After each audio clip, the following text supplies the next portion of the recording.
পৃথিবী সৃষ্টির ব্যাপারে বিজ্ঞানীরা বলছেন যে এই পৃথিবী এরকম ছিল না। তো কি রকম ছিল?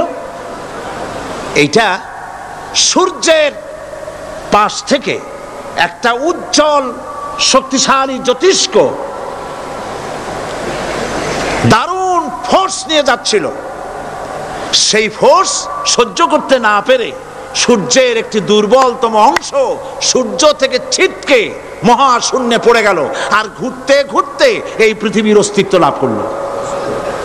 বিজ্ঞানের এই কথা যদি বিশ্বাস করতে হয়, তাহলে আমাকে বলতে হয় এখন তো মানুষেরা আর পৃথিবীতে ধরছে না, ঠিক কিনা? কথা বলছেন না কেন?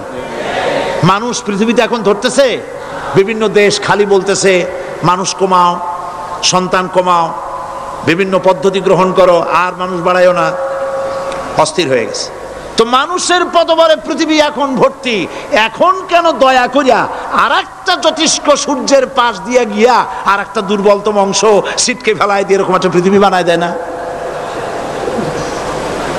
তার অর্থ হচ্ছে দুর্ঘটনার মধ্য দিয়ে যা হয় তা কখনো মানুষের গ্রহণযোগ্য হয় না, আর যা কিছু গ্রহণযোগ্য তা সবই পূর্ব পরিকল্পনা প্রসূত। যেমন দৃষ্টান্ত দিতে গিয়ে আমি বলি, দুটো গাড়ি মুখোমুখি হয়ে অ্যাক্সিডেন্ট করলো, কাঁচগুলো ভেঙে ভেঙে চুরমার হয়ে গেল। এই মুহূর্তে চশমায় লাগানো যায় এরকম একটা সাইজ করা কাঁচ পাওয়া যাবে কি? পাওয়া যাবে? রেলগাড়ি অ্যাক্সিডেন্ট হলো, হাজার লোহার টুকরা পড়ে গেল, এক্ষুনি একখান কোদাল, একখান খন্তা, একখানা শাবল, একখানা দা, একখানা বটি অথবা জুতোয় মারার মতো একটা ছোট্ট পিনও প্রস্তুত আকারে পাওয়া যাবে কি? তাহলে বোঝা গেল অ্যাক্সিডেন্টের মাধ্যমে যা কিছু হয় তা মানুষের গ্রহণযোগ্য নয়, যা কিছু গ্রহণযোগ্য তা সব পূর্ব পরিকল্পিত। এখন আমি বলবো, বিজ্ঞানীদের কথা মতো যদি সূর্যের কোনো দুর্বলতম অংশ মহাশূন্যে পড়ে এই পৃথিবী হয়ে থাকে, তাহলে এটা পরিকল্পনার ভিত্তিতেই হয়েছে। সেই পরিকল্পনাকারীর নাম কি? বলেন, নাম কি? তবে আমি আপনাদেরকে নিশ্চিত করে বলতে পারি, সূর্যের কোনো দুর্বলতম অংশ ছিটকে পড়ে অ্যাক্সিডেন্টের মাধ্যমে পৃথিবী হয় নাই। মহাপরিকল্পনার মাধ্যমে সৃষ্টি জগৎকে টিকে রাখার জন্য আল্লাহ রাব্বুল আলামিন আলাদাভাবে পৃথিবীকে সৃষ্টি করেছেন।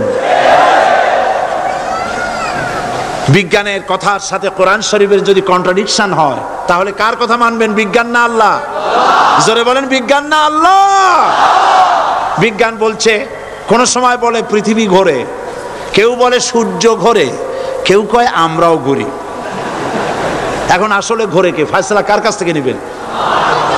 আল্লাহ রাব্বুল আলামিন কোরআন শরীফের ভিতরে বলেছেন, লাশ-শামসু ইয়ামবাগি লাহা আন তুদরিকাল কামারা ওয়ালাল লাইলু সাবিকুন নাহার ওয়া কুল্লুন ফি ফালাকি ইয়াসবাহুন। প্রবল জ্ঞানী হইবে যাহারা, আপন মনেতে বুঝিবে তাহারা, রাত্রি পারে না আগে যাইবার, দিনের স্থান করি অধিকার। চন্দ্র বাদে না সূর্যের গায়েতে, সূর্য পারে না চন্দ্রকে ধরিতে, যার যে স্থান বহাল রাখিয়া ভ্রমণ করিছে খোদাকে ডরিয়া। একটি নির্ধারিত সময় সীমা পর্যন্ত আপন আপন কক্ষপথে সব দৌড়াদৌড়ি করবে, কারো সাথে অ্যাক্সিডেন্ট হবে না কারো। ওয়াকুল্লুন ফি ফালাকি ইয়াসবাহুন, যা আছে মহাশূন্যে সব ঘুরতেছে। কে বলে? বলেন সবাই, কে বলছে? কোন সূরা? সূরা ইয়াসিন। আবার শুনুন, আল্লাহ পাক ফয়সালা দিচ্ছেন, ঘোরে কেডা? শুধু সূর্য ঘোরে না, শুধু চন্দ্র ঘোরে না, আল্লাহ মহাশূন্যে যা রেখেছেন সব ঘুরতেছে, সবই সন্তরণশীল, সব গতিশীল। সুতরাং ফয়সালা তো আল্লাহর কাছ থেকে নিতে হবে। পৃথিবী সৃষ্টি করেছেন, মানব গোষ্ঠী সৃষ্টি করেছেন এবং মানুষের প্রয়োজন মিটিয়েছেন। এই মানুষগুলিকে কে সৃষ্টি করেছে? মানুষ সৃষ্টির ব্যাপারেও দার্শনিকরা মানুষদেরকে বিভ্রান্ত করে। যা কলেজে বিশ্ববিদ্যালয়ে পড়ানো হয়, এই কোরআন শরীফ বিশ্ববিদ্যালয়ে পড়ানো হয়? হ্যাঁ হয়। কয়েকটা আয়াত, কয়েকটা সূরা পরীক্ষায় পাশ করার জন্য একটু একটু অপশনাল রেখে দেওয়া হয়েছে। বর্তমান যে শিক্ষা কমিশন, শামসুল হক শিক্ষা কমিশন রিপোর্ট মন্ত্রী পরিষদে অনুমোদন করেছে বর্তমান সরকার। এই শিক্ষানীতিতে বলা হয়েছে ক্লাস 1 থেকে নিয়ে ক্লাস 5 পর্যন্ত ধর্মীয় শিক্ষা দিতে দেওয়া হবে না। তাহলে ক্লাস 5 পর্যন্ত যদি ধর্মীয় শিক্ষা না থাকে, তাহলে ক্লাস 6-7-এ ওঠার পর আরবি যাওয়ারা বাজাবর বা আনাকুম জানাকুম ছেলেরা পড়বে, মেয়েরা পড়বে? আসল উদ্দেশ্য হলো ইসলাম থেকে জাতিকে দূরে সরাবার জন্য ষড়যন্ত্র। এই সরকারের প্রণীত শিক্ষানীতি আমরা মানি না। আপনারা মানেন? যেই মাদ্রাসা মানুষের চরিত্র সৃষ্টি করে, বর্তমান সরকার সেই মাদ্রাসাগুলি একটা একটা করে ধ্বংস করার পরিকল্পনা গ্রহণ করেছে। সুতরাং আসল শিক্ষা হলো কোরআনের কাছে। আসল শিক্ষা কোথায়? কোরআনের কাছে। কোরআন যদি শিখানো হতো, কোরআন যদি শিখানো হতো কলেজে বিশ্ববিদ্যালয়, তাহলে গতকাল চট্টগ্রাম বিশ্ববিদ্যালয় থেকে যেসব ছেলেরা বিশ্ববিদ্যালয় কর্তৃপক্ষ কর্তৃক বরাদ্দকৃত, হাইজ্যাক করা নয়, বরাদ্দকৃত 4খানা বাস দিয়ে কোরআন শুনতে আসতে চেয়েছিল, বর্তমান সরকারের তথাকথিত সোনার ছেলেরা আসতে দিল না। কোরআন যদি তারা পড়তো, তাহলে কোরআন শরীফ শুনতে তারাও আসতো। কপাল পোড়া। জোরে বলেন কি? আরো জোরে বলেন কি? কপাল পোড়া। সব ভালো লাগে, কোরআন ভালো লাগে না। এদেরকে শিখানো হয়েছে, আরে তোমরা তো মানুষ না। বলে আমরা কি?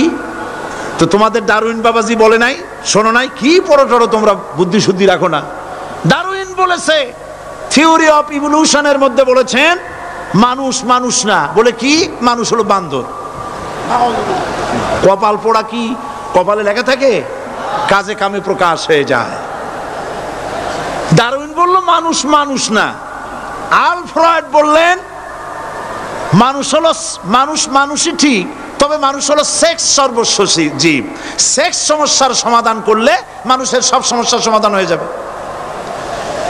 কার্ল মার্কস বললেন মানুষ হলো পেট সর্বস্ব জীব, পেট সমস্যার সমাধান করে দিলে সব সমস্যা শেষ।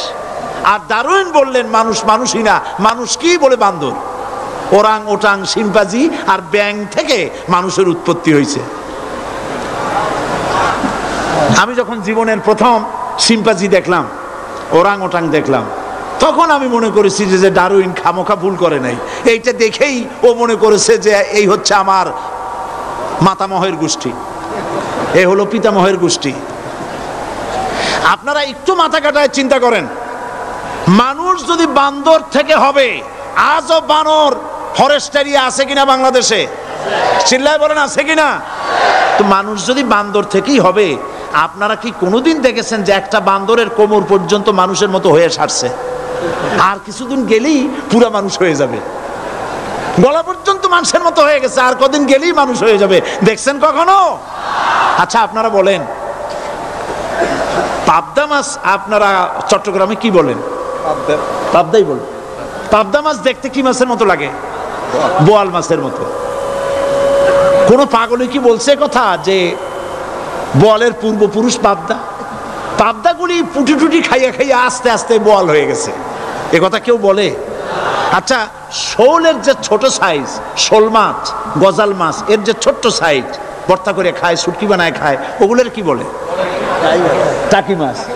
এই টাকি মাছ দেখতে শোল মাছের মতো। কেউ পাগলকে আজ পর্যন্ত বলেছে যে শোল মাছের পূর্বপুরুষ টাকি, টাকিগুলা সার মার খাইয়া আস্তে আস্তে শৌলে পরিণত হয়ে গেছে? কেউ বলেছে কখনো? ডারউইন কয় বোতল খাইয়া যে এই মতবাদ লিখছে আল্লাহই ভালো জানে। যে বান্দরের থেকে মানুষ আবিষ্কার হয়েছে, নাউজুবিল্লাহ। এগুলি পড়ানো হয় কলেজে বিশ্ববিদ্যালয়, তাই আমাদের সোনার ছেলেরা বান্দরামি করে। ওদের যদি পড়ানো হইতো তোমরা বান্দরের গোষ্ঠী নও, তোমরা মানুষ, মর্যাদা কার বেশি, বান্দরের না মানুষের? এ পৃথিবীর প্রথম মানুষকে আদম আলাইহিস সালাম। আদম হইছেন কি দিয়ে? মাটি দিয়ে। আল্লাহ রাব্বুল আলামিন যিনি মানুষ সৃষ্টি করেছেন তিনি কোরআন শরীফের ভিতরে বলে দিয়েছেন, আমি প্রথমেই বলেছি, আপনারা লক্ষ্য করুন, এই কোরআন তাবিজের কিতাব নয়, এই কোরআন তদবিরের কিতাব নয়, ঝাড়ফুঁকের কিতাব নয়। কোরআন হলো পৃথিবীর মানুষের জন্য কোড অফ লাইফ, পূর্ণাঙ্গ জীবন বিধান। সব কিছু আল্লাহ পাক কোরআনের ভিতরে বলে দিয়েছেন, কোনো জিনিস বাদ দেন নাই। আপনি আমি কেমনে সৃষ্টি হয়েছি আল্লাহ পাক কোরআনের ভিতরে বলেছেন, ইন্না খালাকনাকুম মিন তুরাবিন সুম্মা মিন নুতফাতিন সুম্মা মিন আলাকাতিন সুম্মা মিন মুদগা। নিষ্প্রাণ মাটি দিয়ে তোমাকে উৎপন্ন করা হয়েছে, নিষ্প্রাণ মাটির উপাদান দিয়ে তোমাকে তৈরি করা হলো। মায়ের পেটের ভিতরে এক ফোঁটা নাপাক পানি জমাট রক্তে পরিণত হয়ে গেল, জমাট রক্ত আস্তে করে গোস্ত পিণ্ড হলো, গোস্ত পিণ্ডকে সুন্দর করে সাজায়া হাড্ডি গুড্ডি বানায়া স্ট্রাকচার তৈরি করে তার উপরে ফাকাসাউনাল ইযামা লাহমা, চামড়া দিয়ে গোস্ত দিয়া সাজায়া সুন্দর করে বানালাম। আল্লাহর পরিচয় শুনুন, আল্লাহ আমার কেমন আল্লাহ। মায়ের পেটের ভিতরে সন্তান বানায়া এরপরে যখন রূহ দেওয়া হয়েছে, ক্ষুধা লেগেছে, খাবারের প্রয়োজন হয়েছে, আল্লাহ রাব্বুল আলামিন ওই কচি বান্দা মায়ের পেটে বসে কি খাবে সেজন্য তার মা চিন্তা করে নাই, বাবা চিন্তা করে নাই, সরকার চিন্তা করে নাই। আল্লাহ রাব্বুল আলামিন মায়ের মাসিক অসুখকে বন্ধ করে দিয়ে সন্তানের নাভির সাথে আর মায়ের নাভির সাথে তার লাগায়া, পাইপ লাগায়া মায়ের মাসিক অসুখের রক্তগুলি দিয়ে সন্তানকে বড় বানালেন। মুখ দিয়া এই রক্ত পান করালেন না, মুখটাকে পবিত্র রেখে দিলেন যাতে করে পৃথিবীতে আসার পর ওই মুখ দিয়া আল্লাহ রাব্বুল আলামিনের জিকির করতে পারো। সন্তান মায়ের ভিতরে পেটের ভিতরে বড় হলো, আল্লাহ রাব্বুল আলামিন বলেন মাস দিন যখন পুরা হয়ে গেল, সুম্মা নুখরিজুকুম তিফলা, বাচ্চার আকারে পৃথিবীতে নিয়ে আসলাম। এখন খাবা কি? পৃথিবীতে যখন বাচ্চা এলো তখন তার পেটের সাথে যে সংযোগ ছিল মায়ের নাভির সাথে আর সন্তানের নাভির সাথে, সেই সংযোগ তার আর কি থাকলো? কি করা হলো? কেটে দেওয়া হলো।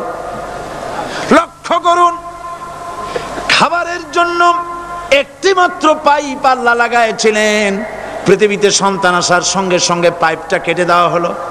এবার কি খাবে? আল্লাহ রাব্বুল আলামিন মায়ের বুক থেকে সন্তানের জন্য এবার সিঙ্গেল সিগন্যাল, তার জন্য সিঙ্গেল কোন লাইন যেটা ছিল কেটে দিয়া মায়ের বুক থেকে সন্তানের জন্য ডাবল লাইন আল্লাহ চালু করে দিলেন।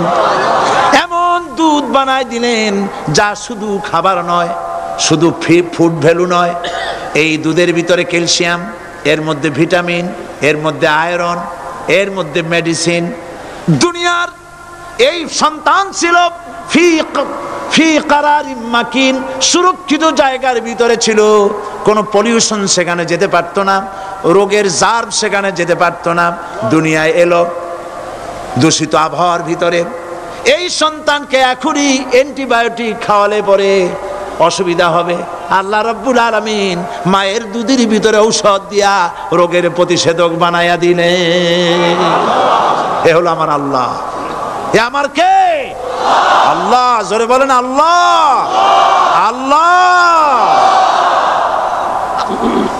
আল্লাহ রাব্বুল আলামিন মায়ের দুধ দিয়ে সন্তানকে বড় করলেন আর শোনায় দিলেন, খবরদার এই মায়ের সাথে, এই বাপের সাথে নাফরমানি করবি না। মা বাপের জন্য আমার কাছে দোয়া করবি, রব্বির হামহুমা কামা রাব্বায়ানি সাগীরা। সবাই পড়েন আমার সাথে, রব্বির হামহুমা কামা রাব্বায়ানি সাগীরা। আল্লাহ পাক শিখাই দিলেন বান্দারে আমার কাছে দোয়া করায়, আল্লাহ আমার মা বাপ আমাকে ছোটবেলায় যেভাবে স্নেহের কোলে লালন পালন করেছে, এইভাবে আমার মা বাপকে তোমার রহমতের কোলে লালন পালন করো। মনে থাকবে ভাইরা? বলেন মনে থাকবে? প্রত্যেক নামাজের পরে মা বাবার জন্য দোয়া করবেন, বেঁচে থাকুক আর মরে যাক, দোয়া করবেনই, মনে থাকবে? রব্বির হামহুমা কামা রাব্বায়ানি সাগীরা। আবার পড়েন রব্বির হামহুমা কামা রাব্বায়ানি সাগীরা। আল্লাহ পাক মায়ের মর্যাদা এত বাড়াইছেন, সাহাবী প্রশ্ন করেছে ইয়া রাসূলুল্লাহ খেদমত করব কার? হুজুর বলেন তোমার মায়ের, তারপরে কার? তোমার মায়ের, তারপরে কার? তোমার মায়ের, তারপরে কার? তোমার পিতার। বাপের চাইতে মায়ের মর্যাদা আল্লাহ 3 গুণ বাড়াইয়া দিলেন, 3 গুণ বৃদ্ধি করে দিলেন। হাদিস শরীফে এসেছে হযরত আবী হুরায়রা রাদিয়াল্লাহু তাআলা আনহু রাসূলের কাছে এসে রাতের বেলায় কাঁদতেছিলেন। হুজুর প্রশ্ন করলেন আবু হুরায়রা কাঁদো কেন? হযরত আবু হুরায়রা বলছেন হুজুর মা আমাকে মেরেছে। তিনি প্রশ্ন করলেন আচ্ছা মা তোমারে মারলো কেন? তুমি কি কোনো বেয়াদবি করছো? তিনি বললেন না, তবে মারলো কেন? হযরত আবু হুরায়রা বলেন ইয়া রাসূলুল্লাহ আপনার খেদমত থেকে বাড়ি ফিরতে আমার দেরি হয়ে গিয়েছিল। গভীর রাত্রে যখন বাড়ি গেছি মা আমাকে প্রশ্ন করলেন বাবা দেরি হলো কেন, কোথায় ছিলি? তাম পৃথিবীর মানুষ যেই কদম মোবারক চুমু দিতে পারলে ধন্য হয়ে যায়, সেই আখিরি জামানার পয়গম্বর নবী মুহাম্মদ রাসূলুল্লাহ সাল্লাল্লাহু আলাইহি সাল্লামের দরবার থেকে আসতে আমার দেরি হয়ে গেছে। ইয়া রাসূলুল্লাহ আমার মা আপনার নাম শুনে তার গা জ্বলে উঠল, তিনি কাফের মুশরিকা। আপনার নাম শুনে অগ্নি শর্মা হয়ে আমাকে ধরে পিটানো আরম্ভ করলেন আর বললেন আবু হুরায়রা হয় মুহাম্মদ সাল্লাল্লাহু আলাইহি সাল্লামের বাড়ি ছাড়বি নইলে আমার বাড়ি ছাড়বি, কি করবি বল?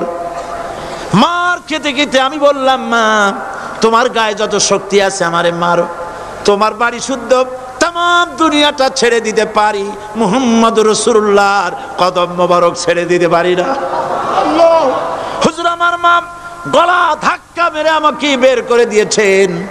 হুজুর বলছেন আবু হুরায়রা মা তোমাকে মেরেছে আর আমার কাছে নালিশ করছো, আমি তোমার মায়ের কোনো বিচার করতে পারবো না।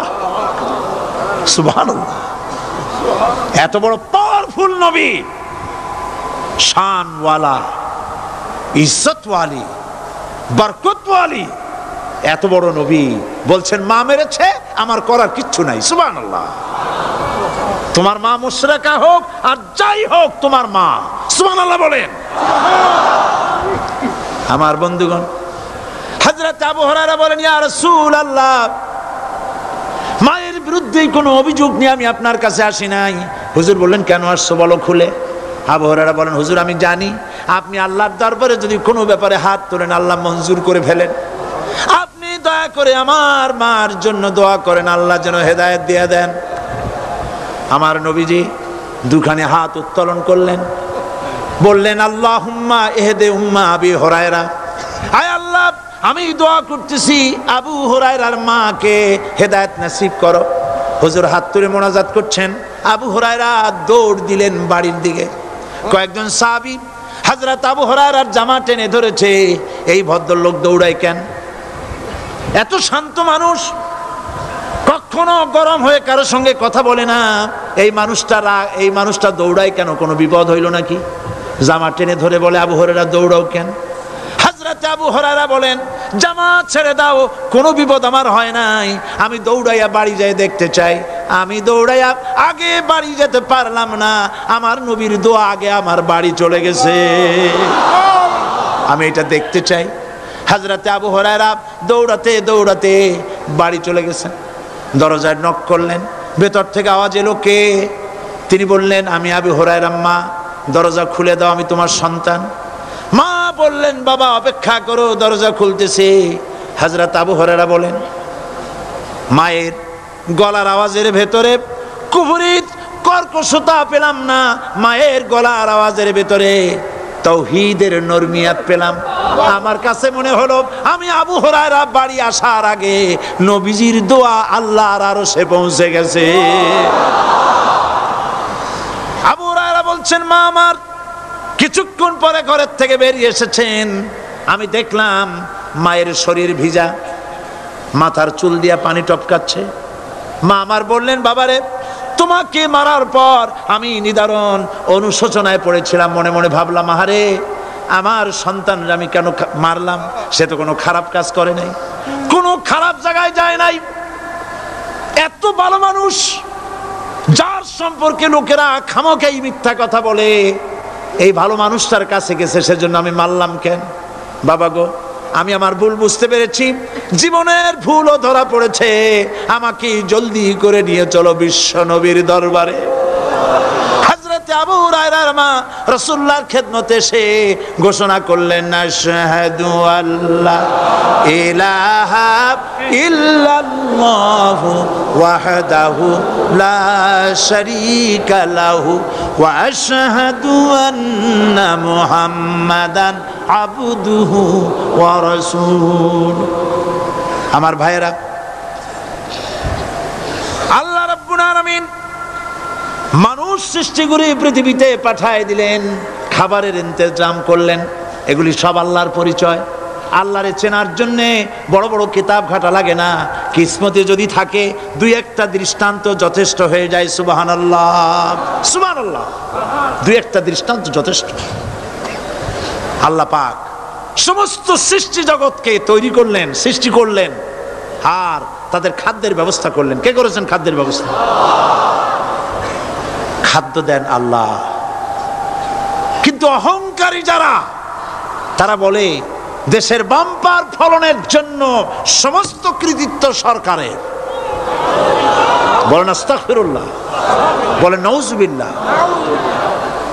এদের একজন বলছিল, 3 বছর কিছু দিবার পারুম না, লোকেরা কয় আমরা না খাইয়া থাহুম, আল্লাহ কয় আমিও দেহুম, কদ্দুর পারো না খাইয়া থাকতে। ফসল কে দেন? জোরে বলেন, কে দেন? বাম্পার ফসলের ফলনের দাবি সরকার করতে পারে না, এটা কুফরি, এটা শিরক। জমিনের ফসল কে দেন? আকাশের বৃষ্টি কার? পানি কার? সার কার? সব আল্লাহ পাক। আল্লাহ পাক কোরআন শরীফে বলেছেন, লা ইন শাকারতুম লা আযীদান্নাকুম ওয়া লা ইন কাফারতুম ইন্না আযাবি লাশাদীদ।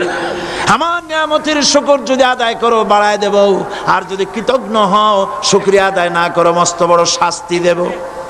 ফসল দেই আমি, আর শুকরিয়া আদায় করো তোমার বাজানের। ঠিক কিনা? শুকরিয়া আদায় করে কার? বাজানের।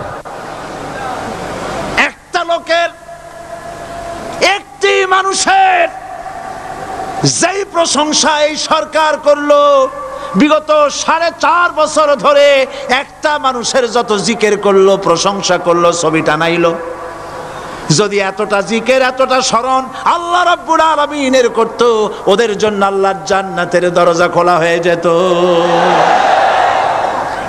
প্রশংসা করবে কার? চিল্লায় বলুন, আল্লাহ পাকের প্রশংসা করো। খেতে দেওয়ার মালিক তিনি।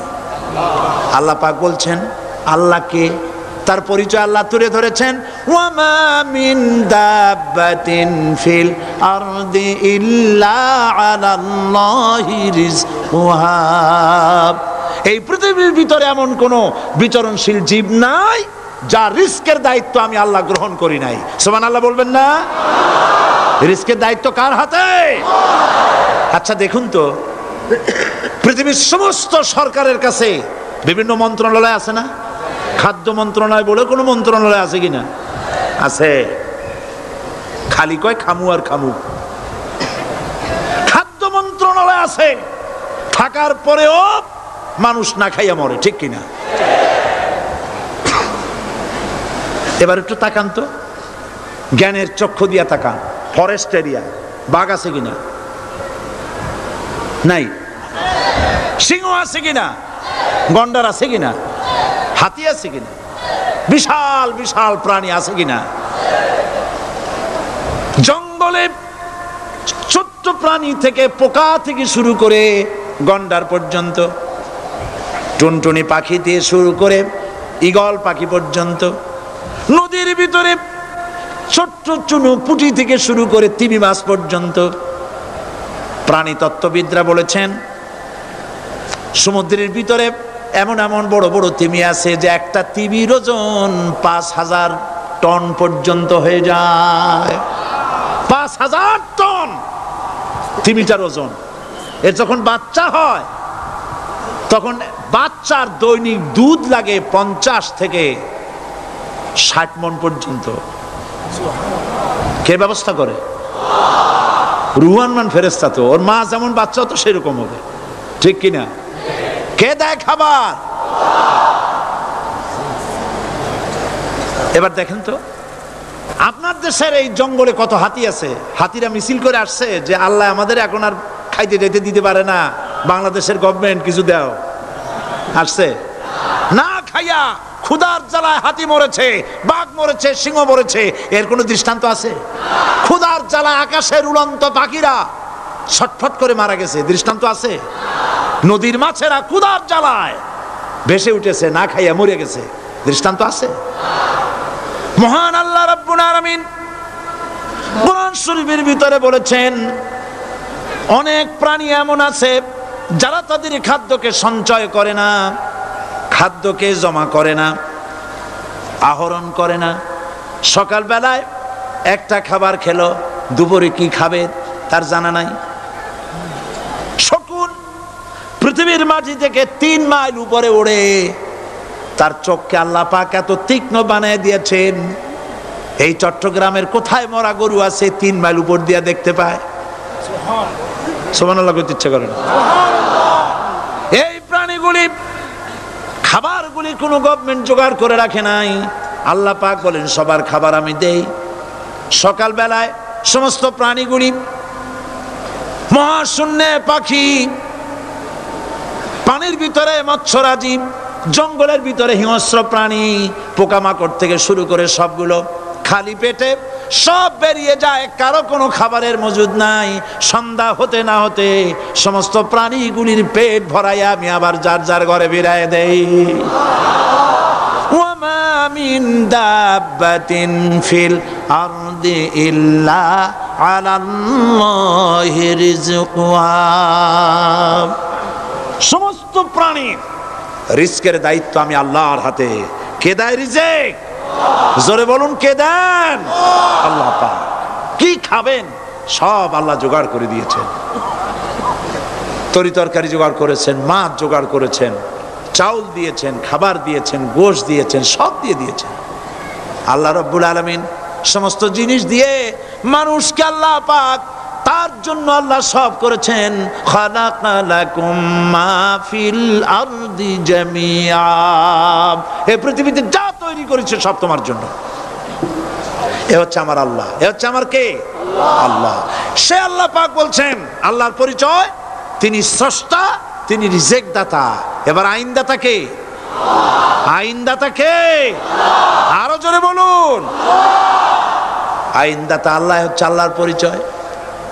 ইনিল হুকমু ইল্লা লিল্লাহ আলা লাহুল খালকু ওয়াল আমর।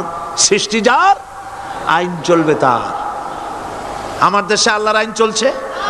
আমাদের দেশের কল কারখানা, ক্ষেত খামার, অফিস আদালত আল্লাহর আইন অনুযায়ী চলে? চলে না।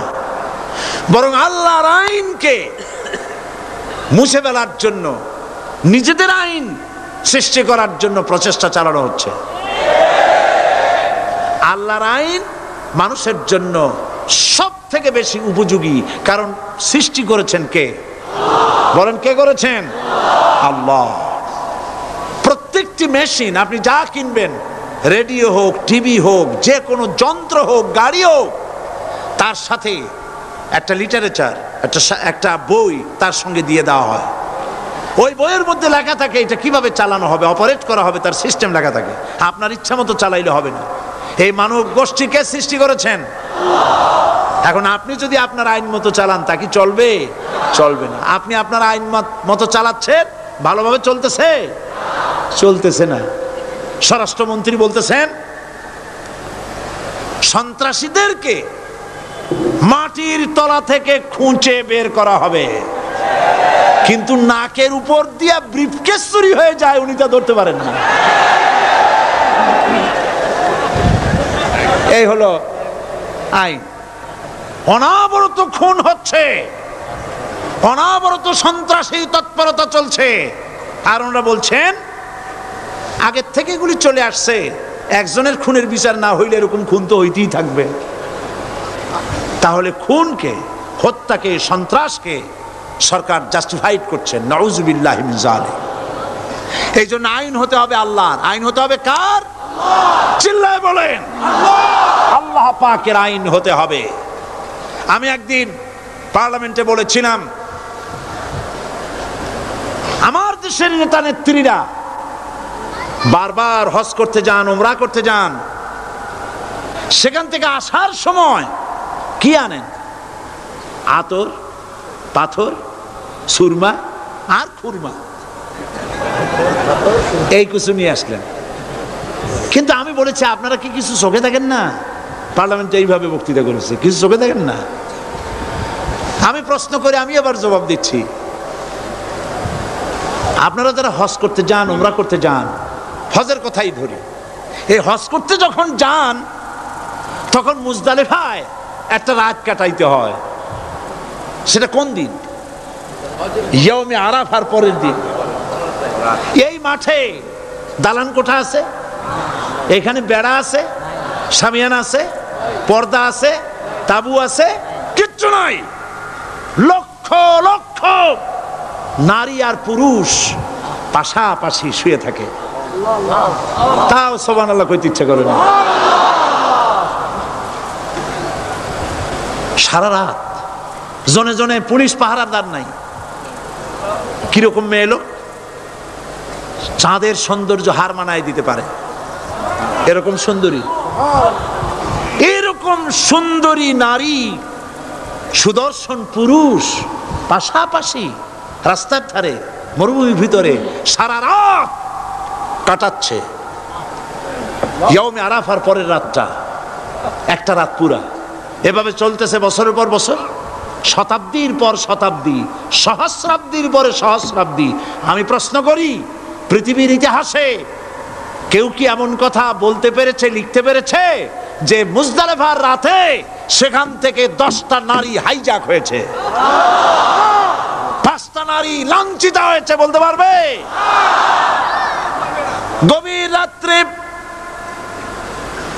পুরুষ সঙ্গী ছাড়া সুন্দরী রমণী, যুবতী রমণী একাকিনী নিজের ঘর ছেড়ে আল্লাহর ঘরে তাওয়াফ করতে আসে।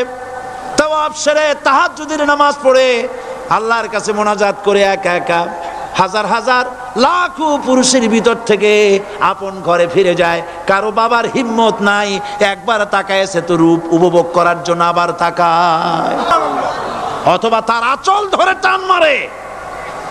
আছে ইতিহাস? কথা কন না কেন? সুন্দরী একটা মাইয়া মক্কা থেকে মদিনা থেকে পাওয়া যায় না, 15 দিন হয়ে গেছে। হয়েছে কখনো? এবার জবাব দেন, কেন হয় না? কেন হয় না?